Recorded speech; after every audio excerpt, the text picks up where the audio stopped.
Bonjour et bienvenue dans Ecoport. Aujourd'hui, nous allons parler de la concurrence américaine.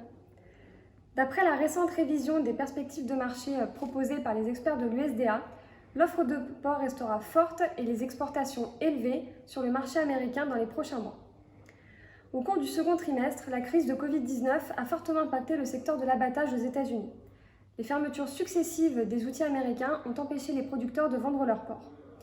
Cette situation a conduit à une certaine déconnexion entre le prix du porc vivant et le prix de la viande aux États-Unis.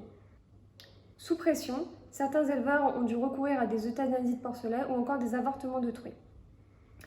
Les craintes liées aux conséquences de cette situation sont désormais levées, puisque les experts de l'USDA estiment que la production en 2020 devrait poursuivre une croissance de l'ordre de 2,6% par rapport à 2019, contre les 5% envisagés en début d'année. La forte offre sur le marché et une consommation intérieure qui reste morose pèsent sur les cours du porc aux États-Unis. Les exportations américaines restent dynamiques puisqu'elles ont progressé de 25% au cours du premier semestre par rapport à l'an dernier. Les experts de l'USDA envisagent des perspectives plutôt optimistes quant au marché de l'export puisqu'ils prévoient une augmentation des exportations de l'ordre de 15% au troisième trimestre et encore de 10% au quatrième trimestre. Le commerce vers la Chine est florissant. Plus de 560 000 tonnes de viande et coproduits ont été exportés des États-Unis vers la Chine, en hausse de 250% par rapport à l'an dernier.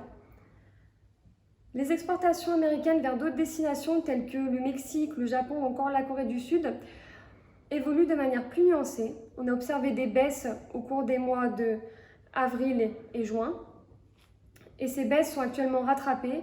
Mais la position du marché américain sur ces destinations-là reste à surveiller. Les États-Unis bénéficient actuellement d'une certaine compétitivité prix, notamment grâce à cette offre élevée et également grâce à un avantage monétaire. Actuellement, le dollar continue de s'affaiblir par rapport à l'euro, ce qui joue en la défaveur des exportateurs européens. Compte tenu du récent cas de fièvre porcine retrouvé en Allemagne, les importateurs chinois ont décidé de ne plus s'approvisionner en viande d'origine allemande. La concurrence va donc s'intensifier entre fournisseurs européens et américains. La poursuite de la croissance américaine est donc du coup à surveiller avec grande attention dans les prochains mois. Merci de votre attention et à bientôt dans Ecoport.